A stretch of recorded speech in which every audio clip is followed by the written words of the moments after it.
The Westbrook High School gymnasium hadn't changed in 10 years. Same squeaking floorboards. Same faded banners. Same social hierarchy, now dressed in designer clothes instead of varsity jackets.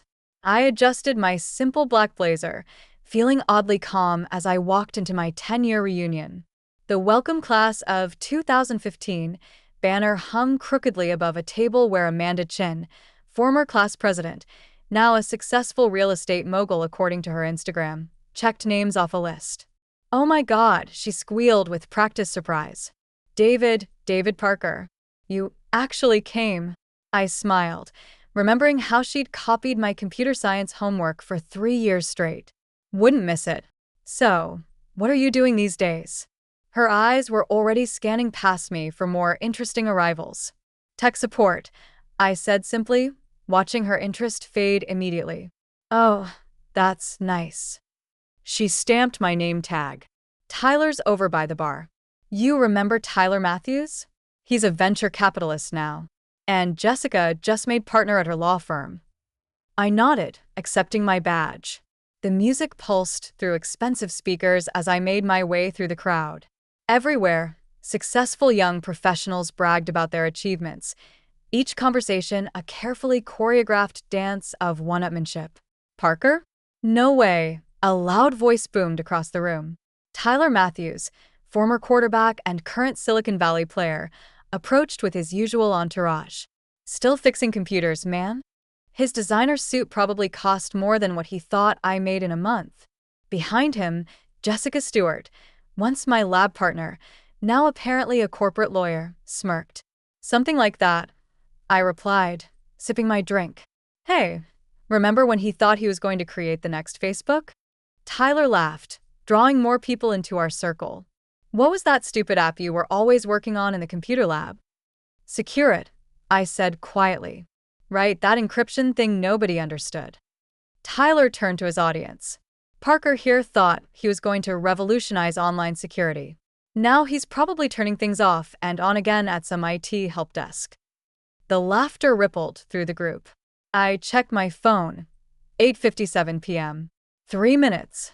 "You know," Jessica chimed in, her voice dripping with false sympathy, "my firm's IT department is always hiring. I could put in a word." "Thanks, but I'm good." "Come on, man," Tyler pressed. "What do you really do? Still living in that little apartment above your mom's garage? Still tinkering with that security software nobody wanted?" I took another sip. "Actually, I sold that stupid app 3 years ago." "Yeah? For what, $100? More laughter. My phone buzzed.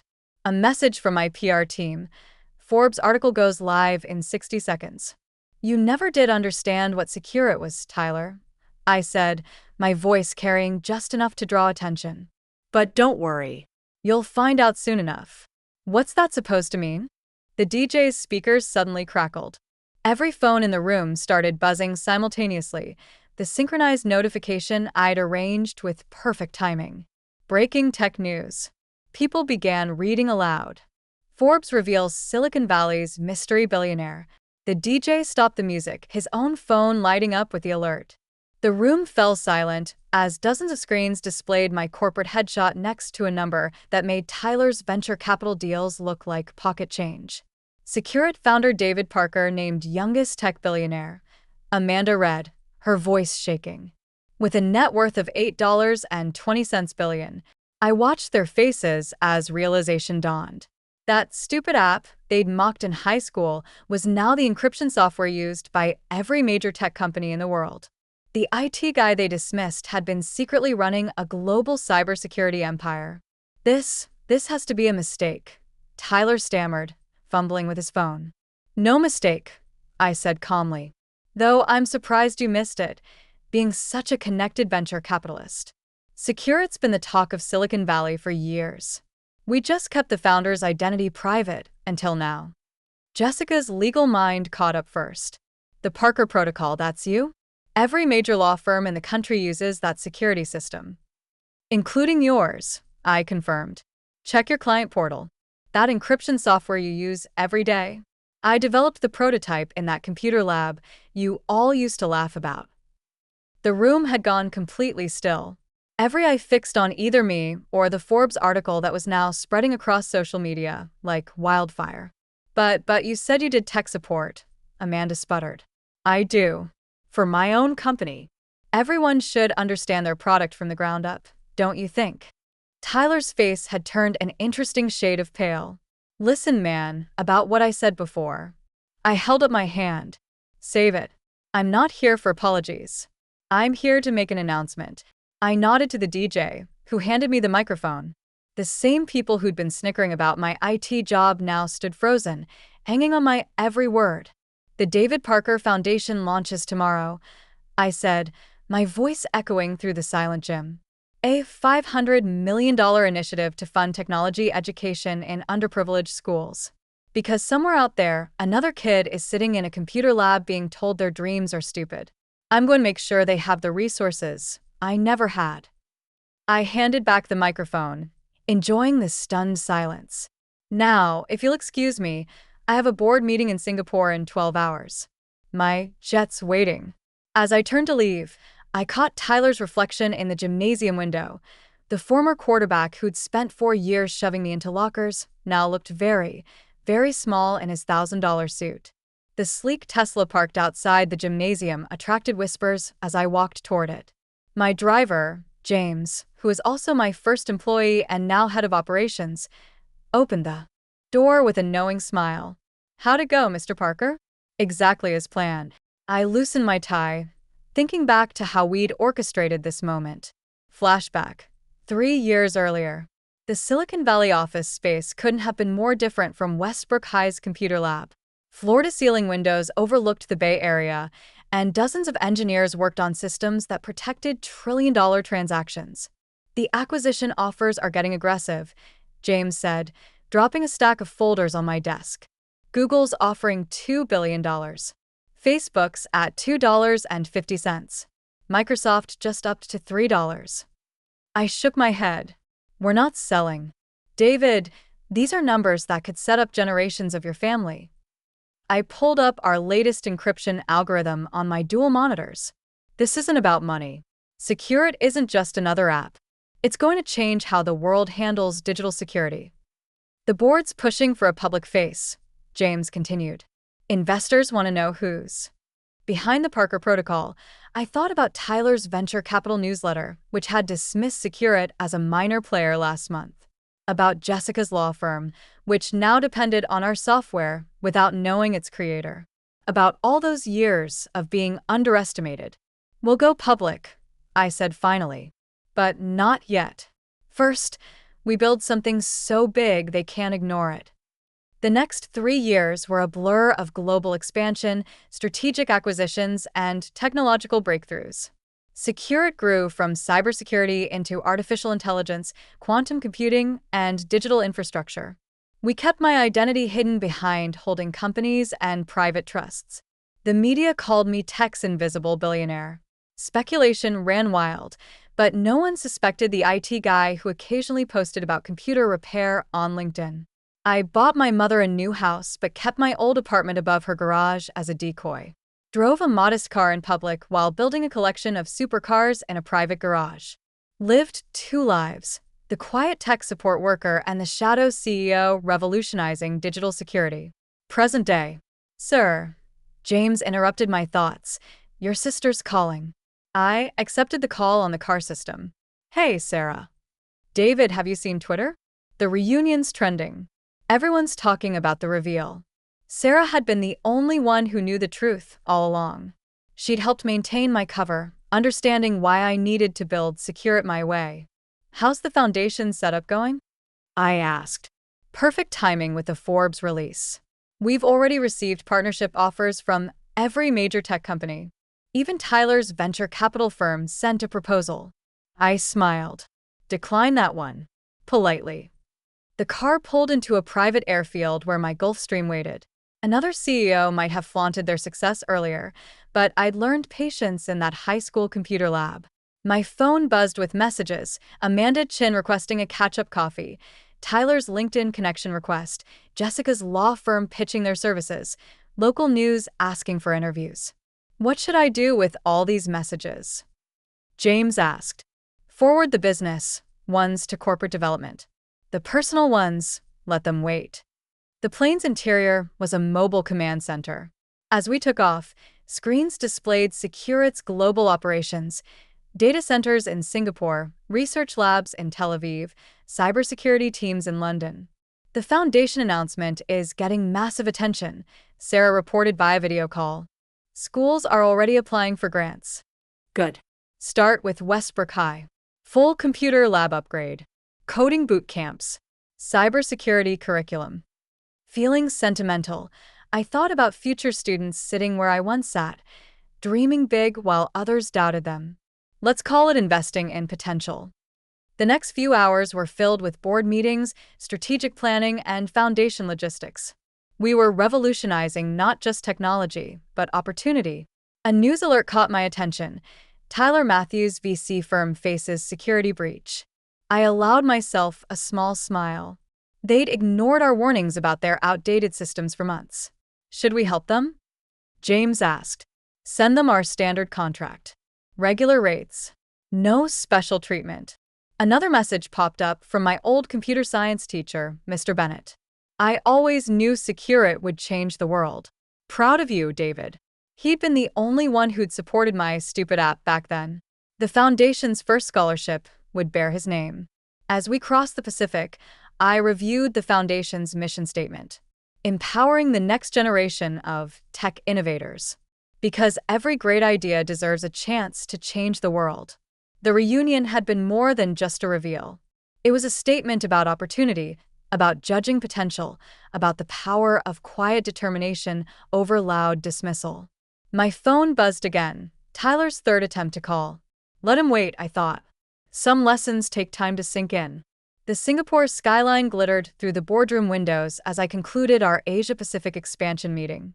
In the 48 hours since the reunion, Securit stock had jumped 15%, and #Parker Protocol was still trending globally. Mr. Parker, my assistant interrupted, Westbrook High's principal is on line 1, and Tyler Matthews has arrived at our Palo Alto office for the third time today. I checked the time, 3 a.m. in California. Tyler's persistence was almost admirable. Put the principal through. I moved to my private office, memories of high school washing over me. Mr. Parker. Principal Martinez's voice wavered with excitement. I can't thank you enough for the foundation's grant. But I have to ask, why start with us? I looked at the framed piece of code on my wall, the original Securit algorithm, written on a borrowed laptop in Westbrook's computer lab. Because everyone deserves a chance to prove their doubters wrong, I replied. The lab upgrade starts next week. After hanging up, I opened my laptop to security footage from our Palo Alto office. Tyler sat in the lobby, his designer's suit wrinkled, clutching a presentation folder. Should we keep him waiting? James asked. No. Have him escorted to the video conference room. Minutes later, Tyler's face appeared on my screen. The confident smirk from the reunion was gone, replaced by desperate determination. David, Mr. Parker, he stammered. Thank you for finally seeing me. It's 3 a.m. there, Tyler. Don't you sleep? Listen about the reunion and high school. I was young and stupid. You're here about the security breach, I interrupted. Your firm's clients are threatening to leave because you ignored our system recommendations. He slumped. We can't afford your enterprise rates. But if you'd consider a partnership, maybe an investment opportunity. You mean a bailout? Our firm has great potential, like Securit had potential. I pulled up his old emails. Let's see. You called our initial pitch, amateur hour, and our valuation delusional. Tyler's face reddened. I didn't know. That's the problem. You never bothered to look past appearances. I closed his file. Our standard contract is in your inbox. Regular rates, no discounts. Your choice. After ending the call, I turned to the real business of the day. The foundation's first initiative was rolling out a nationwide coding boot camp for underprivileged students. My phone buzzed with a text from Sarah. You need to see this. She'd sent a link to Jessica's LinkedIn post. A lesson in humility and innovation. A long apology disguised as a corporate thought piece about misjudging potential. It's gone viral in legal circles, Sarah added. Every law firm that rejected Securit's early patents is scrambling to save face. I switched to local news coverage. Westbrook High students were gathered around the old computer lab, buzzing with excitement over the upcoming transformation. Among them, I spotted a girl wearing a worn hoodie, clutching a laptop held together with duct tape. Find out her story. I messaged Sarah. Make sure she gets whatever resources she needs.